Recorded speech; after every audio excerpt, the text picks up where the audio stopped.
Muy, pero muy buenas tardes, buenos días, buenas noches. Sinceramente no sé de dónde nos podés estar viendo, pero acá agradecidos por haberte sumado nuevamente a este espacio y entiendo que los minutos que vamos a estar charlando con nuestro invitado van a ser minutos que los vas a aprovechar a full, son una buena inversión de tu tiempo, así que te agradezco un montón por estar ahí, por haberle dado un clic al video y haber entrado, pero si entraste, te pido por favor que no te vayas sin suscribirte. Suscribite, si no, esto no tiene sentido. Si vos te suscribís, nos comentás y nos das un like, podemos llegar a más cantidad de gente. A ver, ¿cuántos de ustedes, los que estuvieron del otro lado, quizás no han tenido la oportunidad de poder conversar con algún testigo de Jehová? Quizás conversar con aquellos que golpean a tu puerta cada fin de semana, quizás tenés algún pariente, un familiar, un amigo, alguien allegado, un conocido, algún almacenero y demás, que vos sabés que es testigo de Jehová y en reiteradas oportunidades te has leído 27 tomos de cómo convertir a un testigo de Jehová en cristiano, ¿no? Y es como que ya sabemos, ya tenemos un chip de cuáles son aquellos argumentos bíblicos que tenemos que utilizar como para refutar la doctrina principal de los testigos de Jehová. Pero hay veces que parece esto no funcionar. Bueno, el día de hoy tenemos un invitado que ha sacado un libro maravilloso, al cual yo no tengo la oportunidad todavía de poder acceder a él, de leerlo, pero sé que es maravilloso por causa de lo que me está explicando fuera de aire acerca de cuáles son los puntos que tratan, y me parece, al menos en español, algo bastante novedoso. Así que te presento a vos que estás del otro lado, a mi buen amigo, si yo no me equivoco, de México, ¿verdad? Sí, claro, de México. De México, el acento, o sea, aquel que no identifique el acento, mi amigo Farid Buen Rostro. ¿Qué nombrecito pegaste, papá? Farid Buen Rostro. Exactamente. Farid Buenrostro, hola, mucho gusto para todos los que nos están viendo. De verdad créeme que es un privilegio, un gusto y un sueño el poder estar aquí contigo, Santi. Te sigo desde hace muchísimo tiempo, desde que empezó la apologética en español, junto con Raúl y toda esa onda. Y ahora estar aquí contigo, de verdad es muy emocionante poder estar No, aquí a dentro de ver, esto. primero, para mí, nada, es un honor que me hayas dirigido estos cumplidos, ¿no?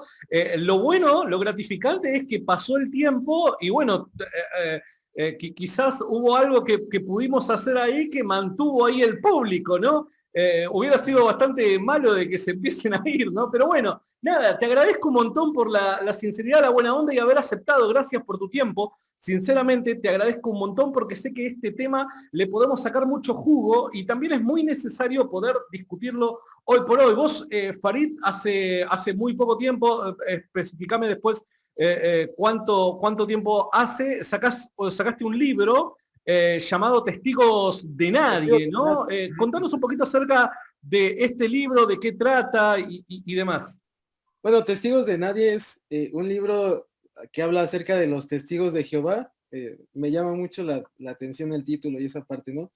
Pero todo surge en la pandemia y bueno, yo que estoy ahorita encargado en el área de apologética de la iglesia, un pequeño paréntesis, les agradezco a ustedes, a Raúl, a Jairo, a Jorge Gil, toda esa parte porque en mi iglesia no había nada de eso y ustedes que fueron los pioneros y vamos ahí creciendo también con su ejemplo y toda esta parte.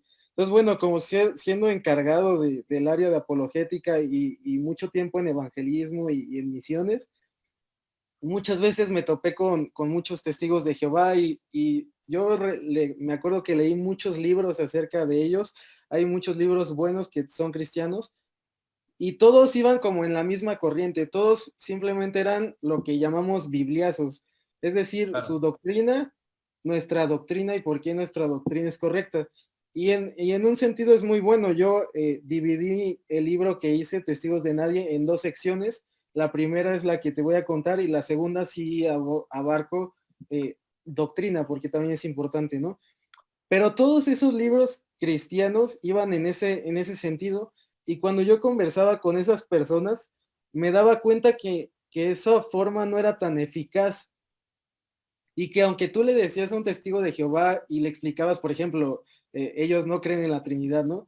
Y tú explicabas la Trinidad y lo ibas paso por paso con ellos, a pesar de que de todo eso era muy difícil que una persona testigo de Jehová la llevaras a los pies de Cristo, ¿no? A ver, Entonces, a ajá, ver si estoy entendiendo. Discúlpame que te interrumpa. Entonces, la intención tuya al emprender esta investigación y luego plasmar los resultados de esa investigación en este libro no es simplemente refutar la doctrina de los testigos de Jehová, sino es poder alcanzar al testigo de Jehová. ¿O me equivoco?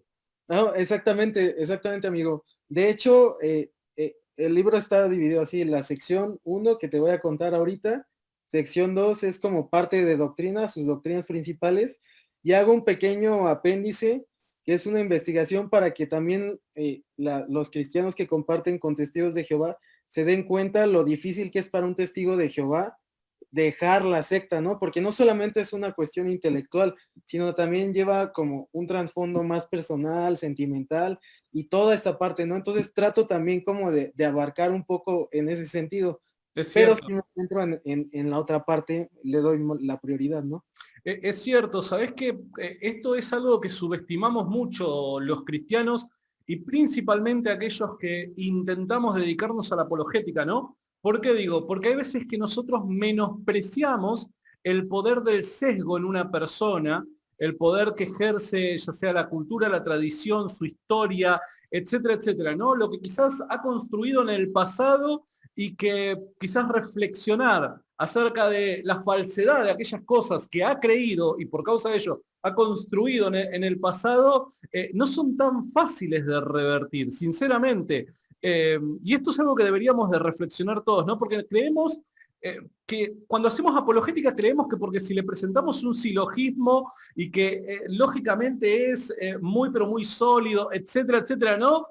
Creemos de que automáticamente la persona, así como un robot, le cambias el chip y automáticamente cambia de cosmovisión. Y creo que los seres humanos somos un poco más complejos que eso. Entonces me gusta mucho esto porque, a ver, no solamente te presenta razones del por qué es que la cosmovisión a la que vos estás abrazando debería de ser rechazada, ¿no? Sino a su vez también creo yo, corregime si me equivoco, te motiva a acompañar a la persona, a entender de que el factor persona es un poco más complejo que un par de datos, buenos argumentos y cosas por el estilo, ¿no? Detrás de toda cosmovisión hay una persona con toda su complejidad y de la noche para la mañana una persona no se va a transformar, a menos que Dios haga un milagro, no se va a transformar del ateísmo al cristianismo, o en este caso va a soltar los testigos de Jehová para sumarse a las filas del cristianismo. ¿O me equivoco? ¿Qué es lo que pensás vos al No, respecto? no, estás en todo lo correcto.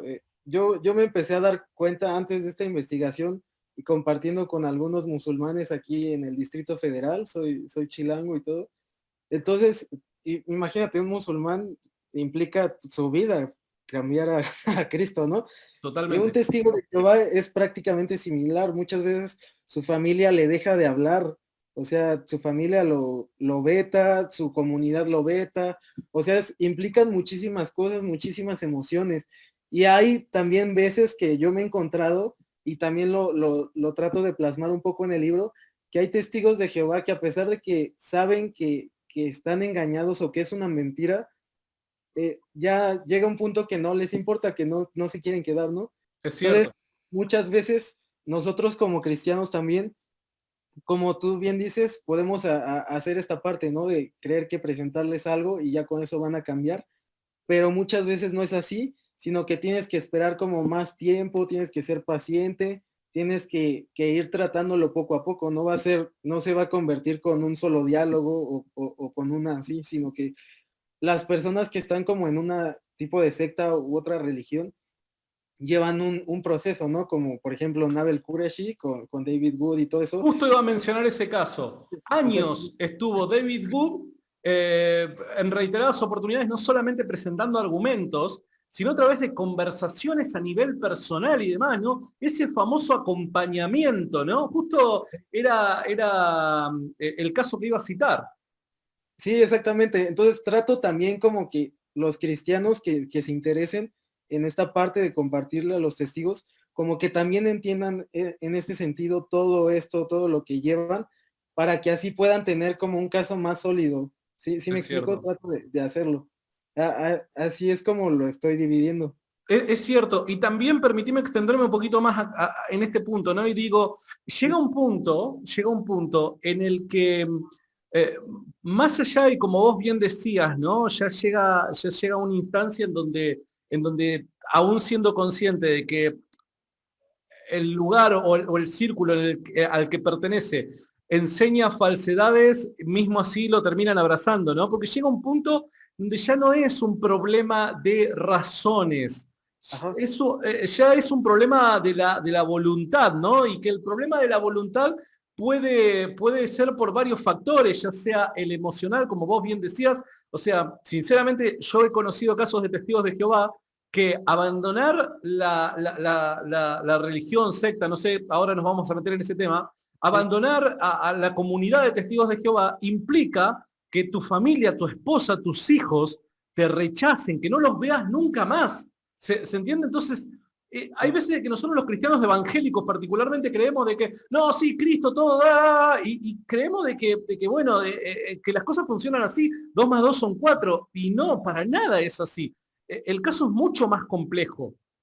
Sí, sí, de verdad que yo me he encontrado con personas, ¿no? Y les has mostrado eh, que están equivocados y simplemente te dicen, y me lo han dicho también a mí, ya sé que están equivocados, ya sé que la sociedad está equivocada, pero voy a esperarme 20 años a que Dios la corrija, ¿no?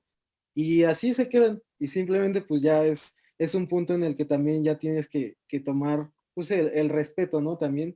Ah, Es, ajá. entiendo, entiendo. A ver, para arrancar con el tema, ¿no? Digo, ¿podemos llamar a los testigos de Jehová cristianos? ¿Alguna rama del cristianismo o algo por el estilo? ¿Qué nos podrías decir específicamente acerca de los testigos de Jehová? No, bueno, es una secta. Ahí al principio del libro hago mención acerca de eso. ¿Cuál es la diferencia entre, por ejemplo, una religión y una secta? Y, por ejemplo, una denominación cristiana y una secta también, ¿no? Porque también hay como cierta confusión en algunos círculos cristianos en toda esta parte, ¿no?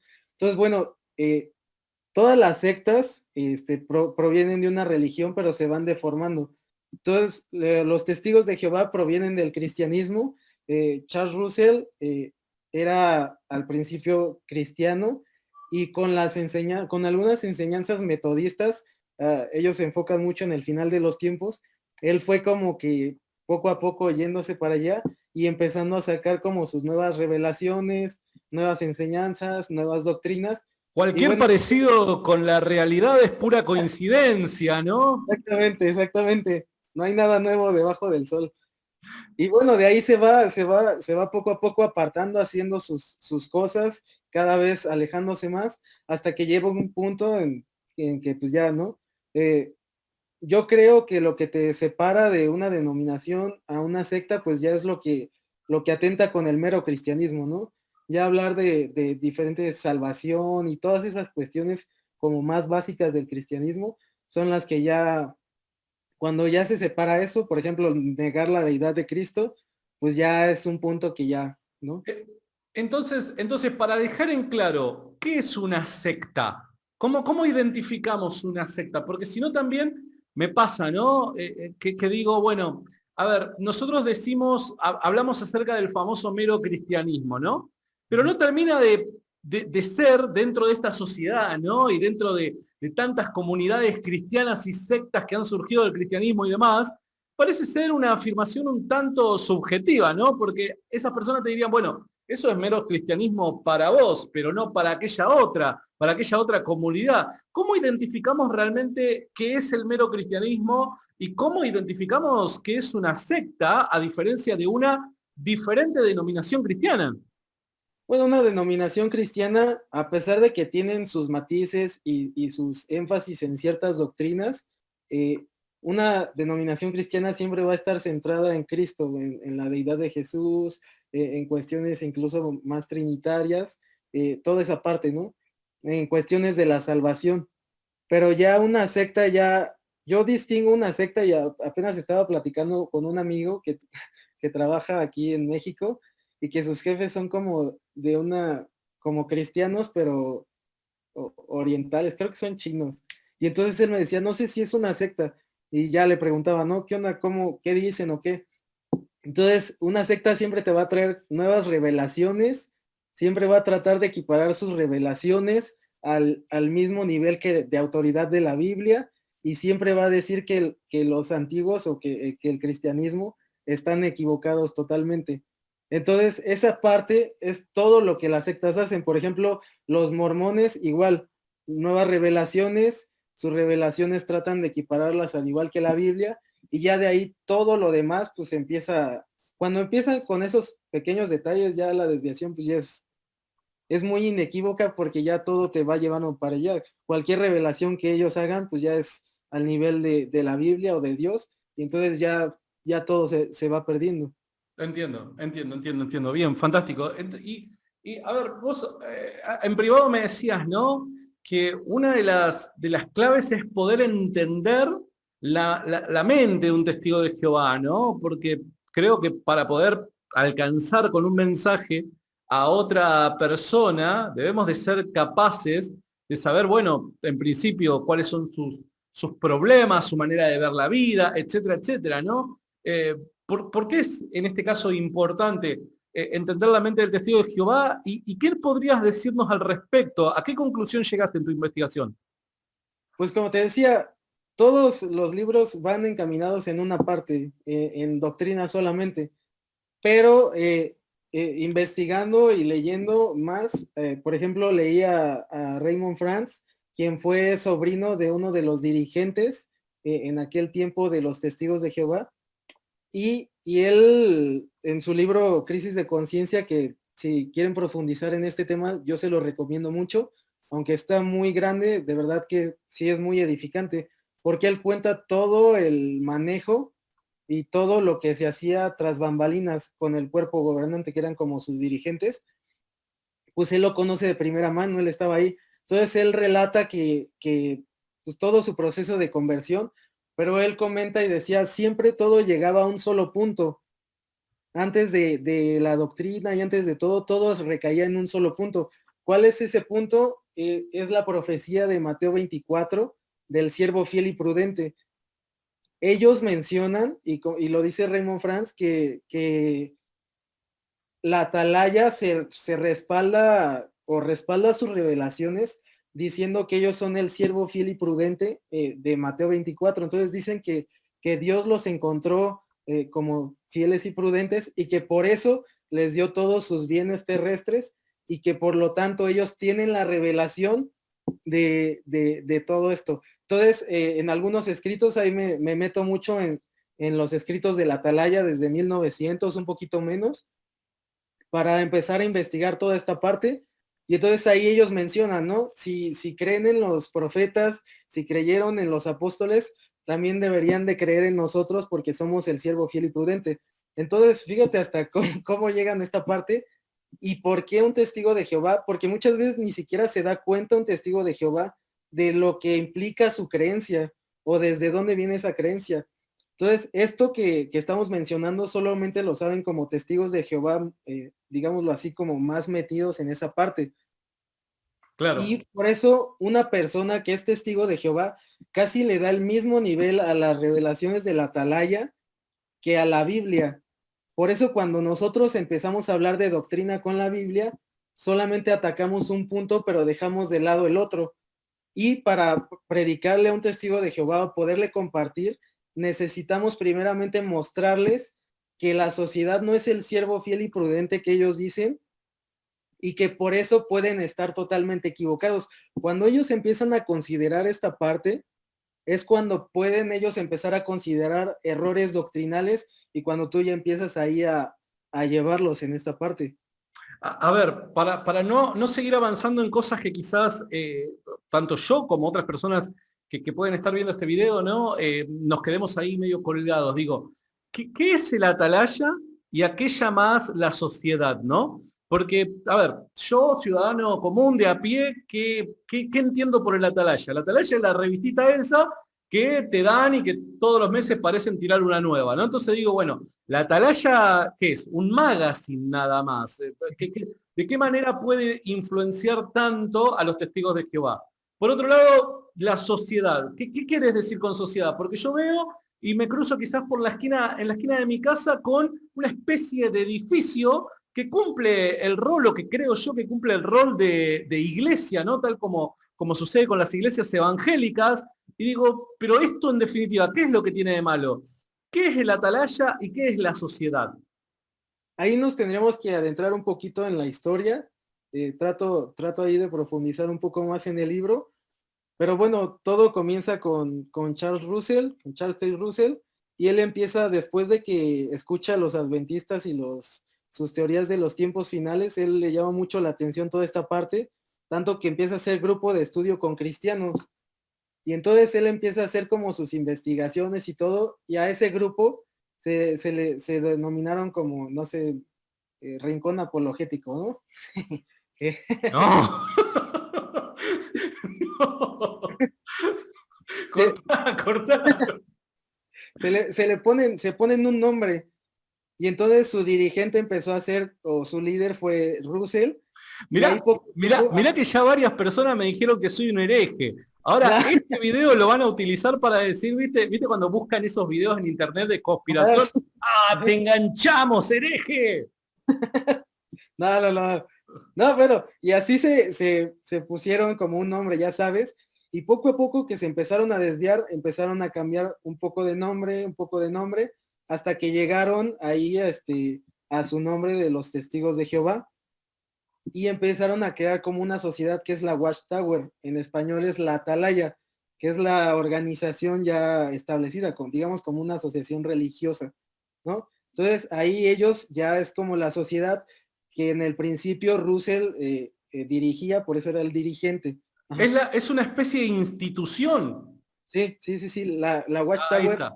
O es una sea, cuando institución. hablamos de Atalaya, no estamos hablando netamente de la revistita, no es el nombre de la revistita como magazine. Cuando No, hablamos de Atalaya, estamos hablando de Watchtower, que es uh-huh, la institución que exactamente. en sí es el corazón de los testigos de Jehová. ¿Esto es así?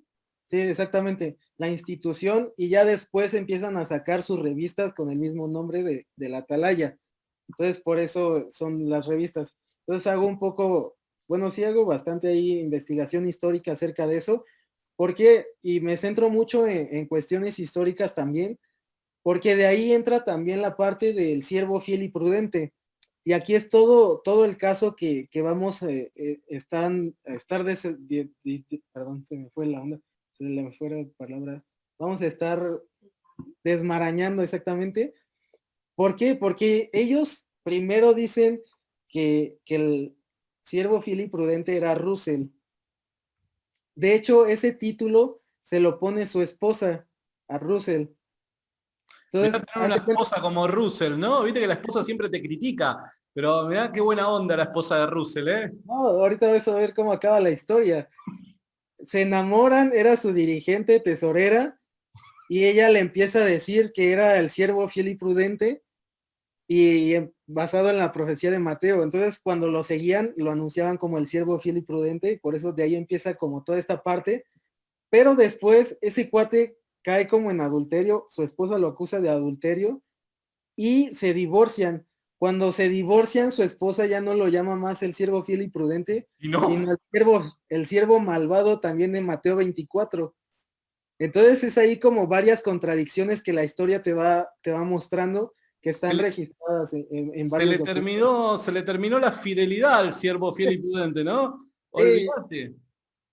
y entonces, bueno, el chiste de toda esta investigación histórica es que si es el siervo fiel y prudente, como decían, o si es un profeta, digámoslo así, ya sabes que en Deuteronomio se habla, ¿no? Y dice que quien hable palabra de Jehová tiene que cumplirse, o si no, pues no es profeta y lo tienen que apedrear, ¿no?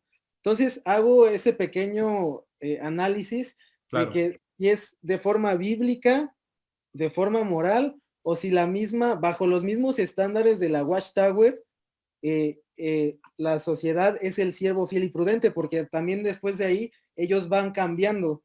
Y entonces aquí es muy importante, por ejemplo, uh, Russell tiene muchas cosas en la historia. La primera y la más importante, yo creo que la mayoría es la que todos sabemos, es su falsa parucía, es decir, que anunció la segunda venida de Cristo y dio una fecha, ¿no? Todos como que conocemos esa parte.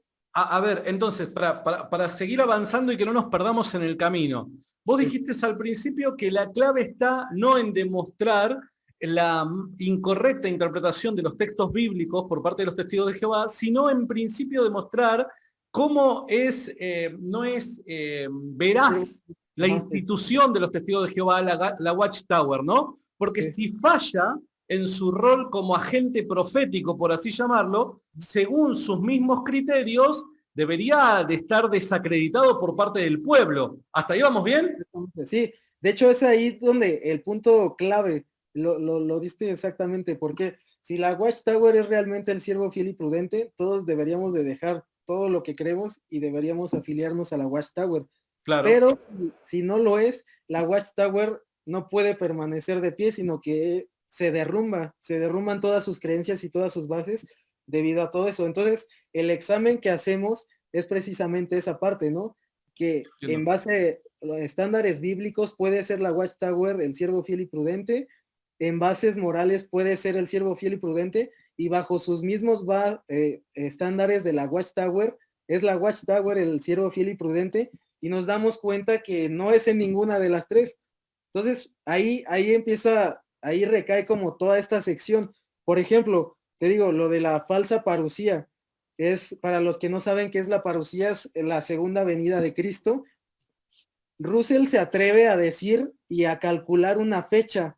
Y aquí es muy interesante y quiero dejar un poco para el final porque sí está muy intensa esta parte, pero él da la fecha de la falsa parucía para obtener más seguidores.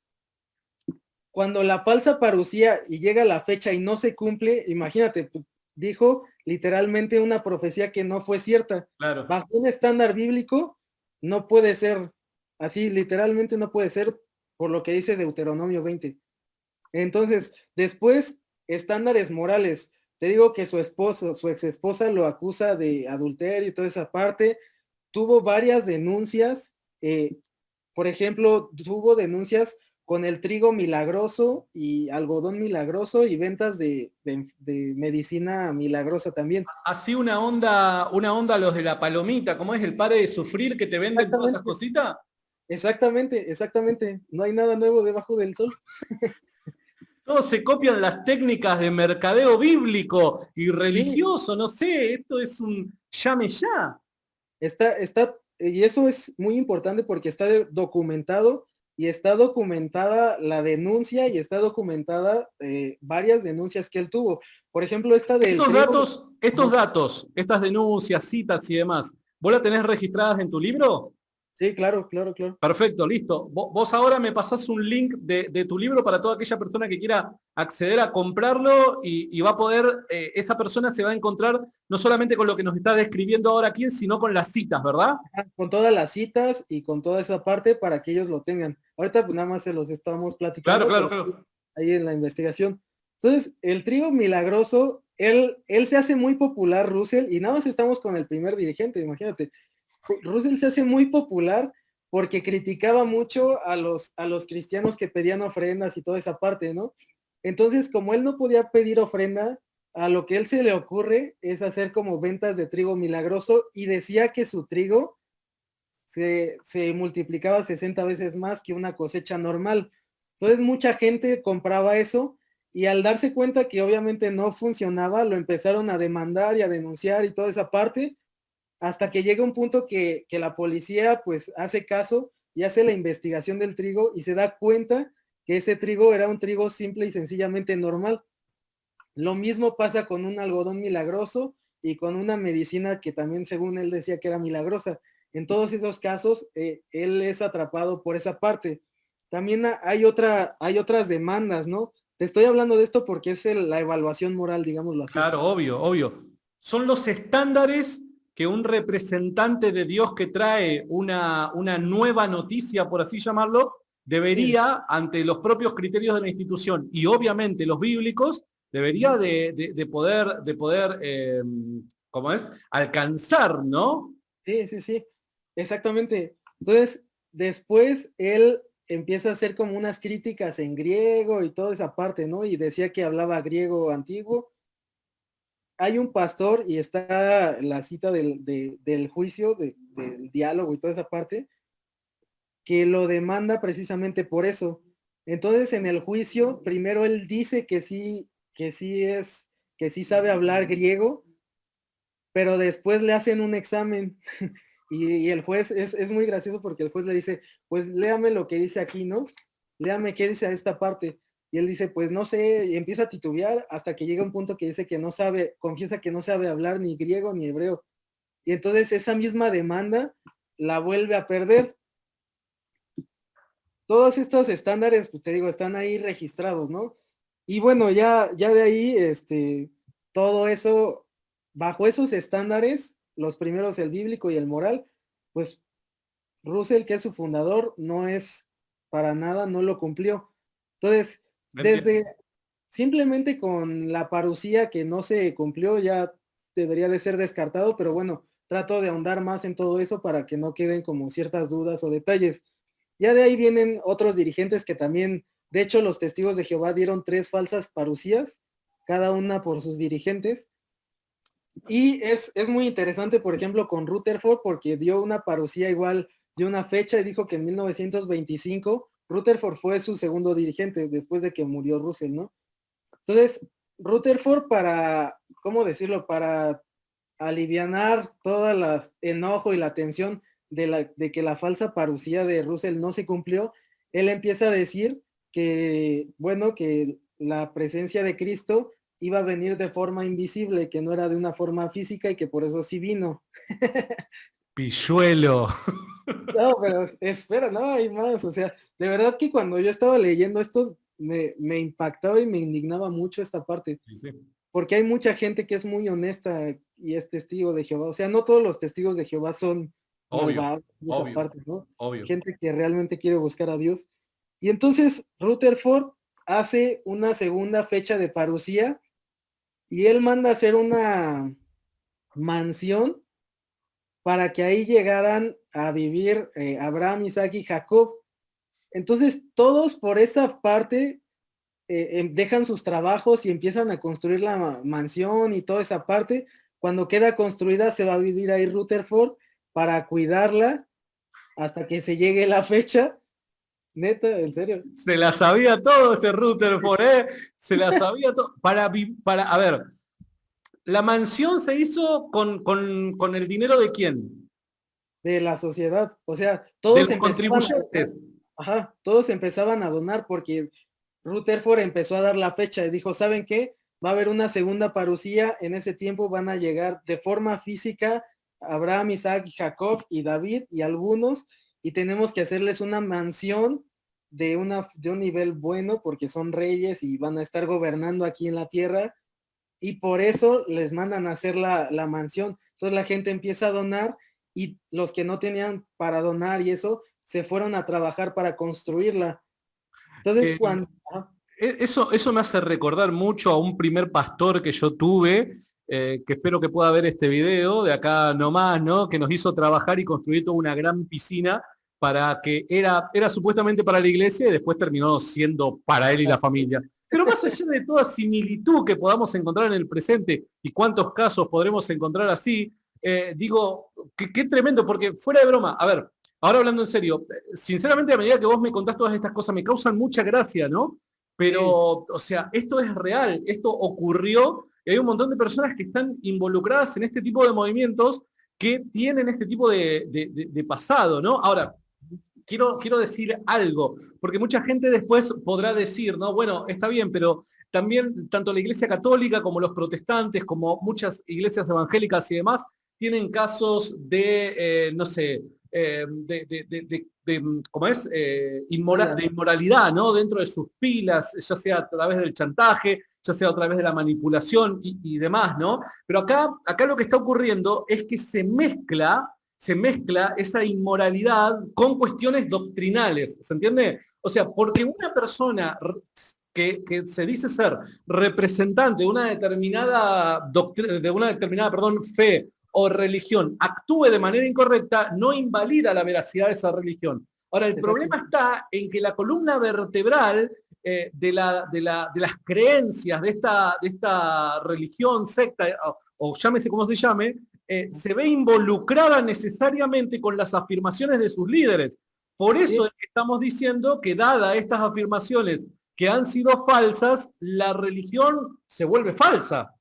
sí, exactamente, porque ellos según traían la nueva verdad, la doctrina, estaban avalados por Cristo, pero por eso hago hincapié mucho en el examen que estamos haciendo, ¿no? De forma Claro. bíblica, de forma moral, y ahorita vamos a ir con sus mismos estándares de la Watchtower, que A también es ver, importante. pero antes me gustaría que rápidamente, para ya no robarte tanto tiempo, hiciste algunas afirmaciones así al pasar, ¿no? Y me decías que cuando habías leído este libro, que sinceramente no recuerdo cómo es que se llama el Juicios de autor, pero que conciencia. decías que era el sobrino de uno de los capos de la Watchtower, ¿no?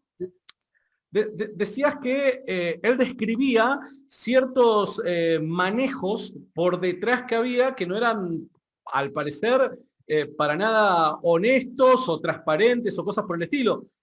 ¿Podrías describir alguno de aquellos que describas en tu libro? Sí, hay varios importantes. Él se da cuenta de todos como esta parte. Por ejemplo, para el tercer dirigente hubo ciertas denuncias porque ya empezaron a crear como sus escuelas doctrinales y toda esa parte. Hubo ciertas como denuncias de inmoralidad de los dirigentes. O sea, él se daba cuenta como de la deshonestidad de todas estas partes. Un testimonio que también es muy importante que lo redacto en el libro es de un cuate que se llama Don Nelson. Él, haz de cuenta que él es, la sociedad Watchtower hace un instituto bíblico, ¿no? Antes todavía de que crearan su traducción del Nuevo Mundo y toda esa parte. Entonces, él se mete a ese instituto y conoce a los familiares, hijos y toda esa parte de todos los dirigentes, como tú dices, de todos los capos, de los testigos de Jehová. Entonces, en este sentido, él empieza a estudiar ahí y era parte de ellos, eran amigos, ¿no? Es como si tú conocieras a Jorge Gil, ¿no? Jorge Gil, a Jairo, al apóstol Raúl y toda esa parte. Entonces, ahí en ese, Profeta es Raúl, no es apóstol, es profeta. a toda esa parte, como él los conocía y convivía con ellos. Y entonces él empieza a darse cuenta de eso. ¿Por qué? Porque esos estudiantes sacaron la traducción del Nuevo Mundo, la que es la de los testigos de Jehová, y entonces él relata en su testimonio que él conoció a todos los, digámoslo así, a todos los que escribieron de primera mano, eran sus amigos y eran sus compañeros de escuela, y él relata que fue algo muy importante y donde él empezó a tambalear su fe. ¿Por qué? Porque él se da cuenta que ellos no sabían hablar ni griego ni hebreo. Así lo relata en su testimonio Don Cameron, que también lo pongo ahí. Entonces, es algo ahí que tenemos que poner en la mesa, ¿no? Y Entiendo, lo remarco dos veces, en la primera parte y también en la segunda, en la cuestión de la Biblia, ¿no? claro. Porque es importante. Y él relata eso y él dice, yo los conocía y sabía que ellos no hablaban ni más griego ni más hebreo que yo, y yo no hablaba nada de griego ni hebreo. Y ellos empezaron. De hecho, por eso se, la Watchtower o su traducción del Nuevo Mundo tiene muchísimas críticas en su traducción y por eso ellos lo hacen de forma anónima, para así respaldar esa parte de que no, pues no sabemos quién lo hizo y simplemente ahí está. Entiendo. Entonces, ahí es un testimonio también bastante importante que ahí manejo en ese sentido. El tercer punto al que hacías mención, ¿cuál era? El tercer punto es la cuestión de, bajo los mismos estándares de la Watchtower o de la Atalaya en español, ellos son el siervo fiel y prudente o no son el siervo fiel y prudente. Ese es el punto culminante, como digámoslo así, de esta sección. Y ahí manejo pues varias cosas para mencionarlo, ¿no? Entonces déjame leerte como algunas cositas que tengo aquí A ver. para que te vayas dando como una idea de lo que estamos hablando. Recuerden todos los que están conectados viendo este video, primero darle like a este video, compartirlo, pero por sobre todas las cosas suscribirse, o sea, sería un pecado salir de este video sin suscribirse, ¿se entiende? Acá te lo dice el líder de la secta de Rincón Apologético. Por otro lado, recuerden que en la descripción de este video les voy a dejar el link para que puedan acceder al libro de Farid. Sí, ¿Cuál es el estándar que tiene la Watchtower para mostrar que es un falso profeta? Nosotros sabemos que que los testigos de Jehová son los primeros que dicen, no, ese es un falso profeta, eso está equivocado, ¿no? Y es ahí donde, entonces, en su mismo libro, Razonamiento a partir de las Escrituras, página 156, dicen lo siguiente: un falso profeta lo denominan a personas y organizaciones que, uno, proclaman mensajes que ellos atribuyen a una fuente sobrehumana, pero que, dos, tienen como fuente al Dios verdadero, y tres, no están en armonía con su voluntad revelada. Entonces, esta parte es importante porque ahí estamos mostrando desde la falsa parucía que ellos proclamaban que Dios se lo había revelado. Claro. Entonces, bajo sus mismos estándares de la Watchtower, ellos no son ni siquiera, o más bien, ellos son falsos profetas. Y es ahí donde empezamos a hacer la investigación más profunda. ¿Por qué? Porque ellos dicen que para que cuando Cristo vino de forma invisible, en 1900, Espiritual. espiritual, en 1919, ellos dicen que en Mateo 24, que es la profecía del siervo fiel y prudente, ellos dicen que Cristo hizo un examen exhaustivo a todas las religiones y sectas que proclamaban su nombre y solo encontró fiel y verdadera a la atalaya o a la Watchtower, y que por eso les heredó todos sus bienes en la tierra y que por eso ellos tienen la autoridad. De hecho, el cuerpo gobernante, que son sus dirigentes, se denominan la clase Juan, es decir, que están como en un nivel espiritual como los apóstoles. Ahora, ahora una pregunta, ¿no? No sé si lo sabés o lo has investigado, ¿no? Pero digo, ¿y cómo ellos saben que Jesús vino de manera invisible en 1919 y que solo ellos son aquellos siervos fiel y prudentes? ¿Cómo lo saben? O sea, ¿cómo sustentan esa idea? ¿Cómo la respaldan? Exactamente, y eso también lo manejo aquí porque eso es muy importante. Y ellos mencionan que para que Jesús los encontrara como el siervo fiel y prudente, tenían que mandar o suministrar el alimento correcto en el tiempo correcto. Es decir, tenían que estar proclamando la verdad o lo que decía Jesús, que es el alimento correcto, lo tenían que estar proclamando en el tiempo correcto, que fue en 1919, que según Russell, fue cuando vino Jesús de forma invisible o de forma espiritual.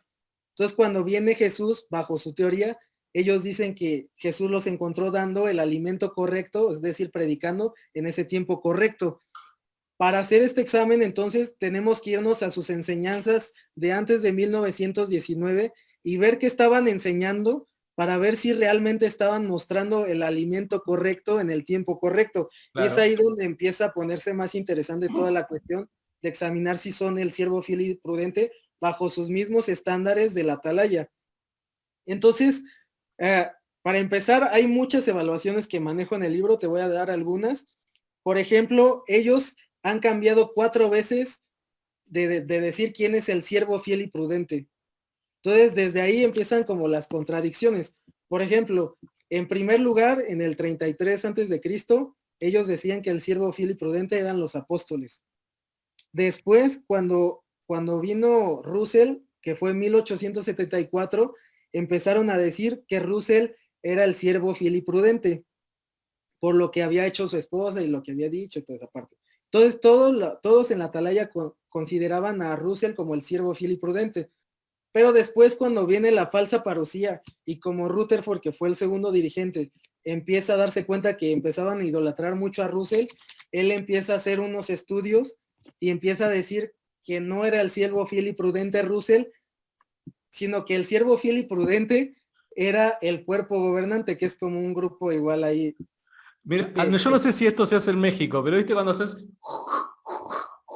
que le estás serruchando el piso, ¿viste? Le serruchó el piso a Russell, pobre Russell. Sí, exactamente. Y entonces dice que ya Russell no era el siervo fiel y prudente, sino que ya era el cuerpo gobernante, el siervo fiel y prudente. Entonces tenemos este tipo de contradicciones que primero no podían haber enseñado el alimento correcto si decían que Russell era el siervo fiel y prudente, porque según ellos después eso era falso. ¿Sí me Claro. explico? Entonces eso es muy importante porque ya desde ahí te estás dando cuenta que no estaban alimentando correctamente al pueblo. Sí, lo estaban alimentando, ¿no? Entonces, ellos para socavar toda esta parte de sus falsas profecías, y se me hace muy, muy interesante también esto, déjame buscarlo, porque ellos empiezan a hablar y a decir, ¿sabes qué? No son nuestras falsas profecías, y cambian profecías por expectativas para que no suene tan malo. Entonces, por ejemplo, en lugar de decir falsas profecías, dicen ajustes a nuestras expectativas. Es decir, si hubo Russell, no pueden decir Russell tuvo una falsa profecía, pues se aniquilan. En lugar de eso dicen, Esto es lo mismo que ocurre hoy en día en esta sí, batalla cultural que tenemos, ¿no? No decimos aborto, decimos interrupción voluntaria del embarazo, ¿no? Para que no sea tan chocante la palabra y, bueno, nada, confundir a las masas, ¿no? sí. Entonces ellos cambian toda esta parte de falsas profecías por ajustes a nuestras expectativas.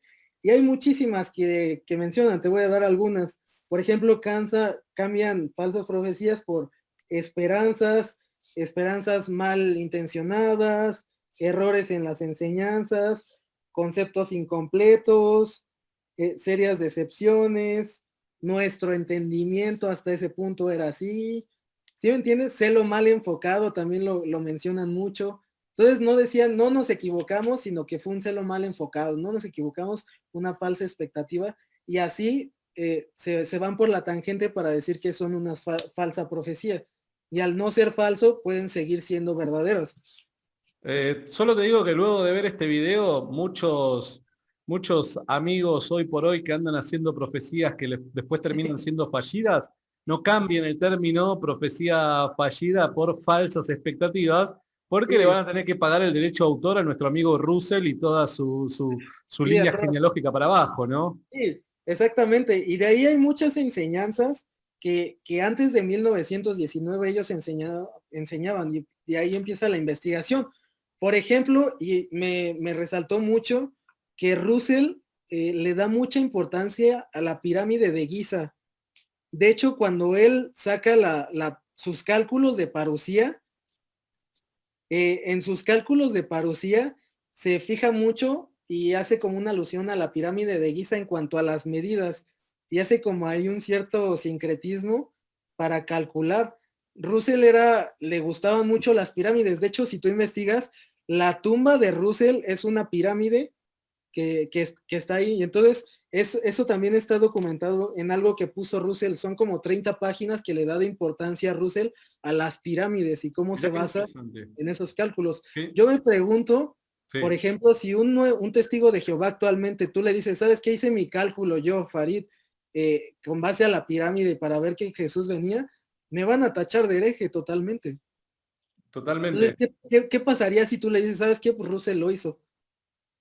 Es ahí donde no estaban enseñando el alimento correcto en el tiempo correcto, ¿sí me entiendes? Y hay muchísimas más enseñanzas que estaban diciendo, que Entiendo. ahí empezamos a ahondar en todo este libro y en esta primera sección. A ver, para ya ir aterrizando, eh, aquellas personas que quieran interiorizarse más, porque obviamente en una charla de 40 o 45 minutos no vamos a poder desarrollar todas las ideas como se quisiera, ¿no? Pero para aquellas personas que se quieren interiorizar un poco más acerca del tema del movimiento de los testigos de Jehová y particularmente llenarse de datos, que eso es lo importante, en la parte de acá abajo, en la descripción de este video, voy a dejar el link para que puedas comprar el libro de Farid. ¿En dónde está publicado, Farid, el libro? ¿En Amazon? No, lo quise publicar independiente. Tengo una página en donde lo vendo y estoy ahí en Mercado Bien. Libre, y esto sí voy a tratar de hacerlo en Amazon, pero no en Ok, Amazon. ok, pero se contactan con vos entonces. Sí, sí, sí, está mi página, te dejo mi página y ahí lo pueden comprar, o en Mercado Libre en la ocasión. Mira, Farid, para ir aterrizando ya, si tuvieras que dar una conclusión final, hay unas palabras finales con respecto a esto, ¿qué nos podrías decir al respecto? Primero que tengan esa carga por los testigos de Jehová, porque realmente son personas, y yo me he encontrado con personas que realmente intentan buscar a Dios, que sí intentan hacer algo, o sea, pero que realmente están engañadas, porque la mayoría de esas personas no se dan cuenta de todo este trasfondo, porque no les gusta estudiar un poco de historia. Entonces, y aparte está un poco oculto, ¿no?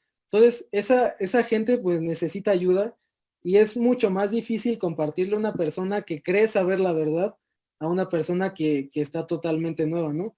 Entonces, eso es difícil y de ahí que se empiecen a ahondar con esa carga que tienen en investigar mucho más acerca de los testigos de Jehová, que no se vayan solamente como a una guerra de bibliazos, de yo sé más doctrina y yo acá, aunque sí es muy importante saberlo, por eso le dedico también tiempo a eso, pero que vayan como más profundo, porque si ustedes empiezan a profundizar más en esta primera sección que les hablé y les muestran que realmente la sociedad y que el cuerpo gobernante no es el siervo fiel y prudente, ni siquiera tendrían que llegar a la cuestión doctrinal. ¿Sí me explico? O sea, Totalmente.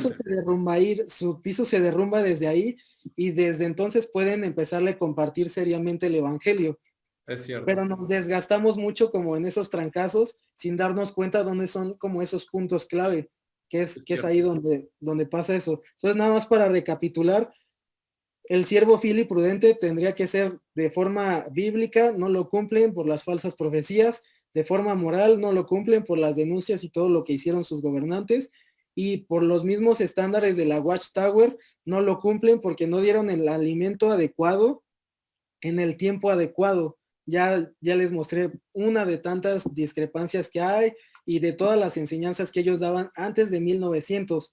Entonces, si Jesús hubiera venido realmente, que para ahí es totalmente dudoso, ¿no? Si Jesús realmente hubiera venido espiritualmente en 1919 y hubiera encontrado que ellos hacían todas estas partes, Jesús los hubiera descartado porque realmente no estaban dando ese alimento correcto, sino que estaban enseñando cosas totalmente fuera de su palabra y cosas que también fuera de su misma atalaya hoy en día. Por eso hay tantas contradicciones en que el siervo fiel es él, que no ahora que ya es este, y que no sé, tantas contradicciones que trato de ahí poner en la Biblia para que ustedes tengan ciertos ejemplos cuando platiquen con una persona como ellos. Farid, te agradezco mucho por este tiempo que nos has regalado, sinceramente. Espero dentro de poco poder leer ese libro, que seguramente debe ser muy, pero muy bueno. Y nada, estar pendiente para una próxima charla que podamos llegar a tener. Sí, amigo, muchas gracias. En serio, te agradezco muchísimo por el tiempo, el espacio que tú me brindas y de verdad que es un gusto y un sueño cumplido al haber estado aquí en Rincón Apologético con todos ustedes. Y nada, pues cualquier cosa ahí estamos en contacto y nos estamos viendo en tu curso, amigo. Sos muy amable con tus palabras y nada, te mando un abrazo enorme, genio. Y para todos, ahí está el libro, olvídate, ahí está el libro y me gusta mucho, yo que soy medio picante, ¿viste? A mí me gusta medio, diríamos los argentinos, agitarla, ¿no? El Ajá, título me encanta, Testigos de Nadie, o sea, es una piña, ¿viste? Directa ahí sí. a quizás lo que se proclama, ¿no? Desde estas sectas. Eh, Gracias a todos los que están del otro lado, muchísimas gracias. De vuelta, no te vayas sin suscribirte, dale like, compartilo, comentanos, decime hereje, todo lo que vos quieras, pero no importa. La idea es que podamos acá dialogar, ¿no? Así que les agradezco muchísimo, sinceramente. Mi nombre es Santiago Larcón y espero que les haya gustado estar estos minutos en nuestro espacio llamado Rincón Apologético. Nos vemos y será hasta la próxima. Chau, chau.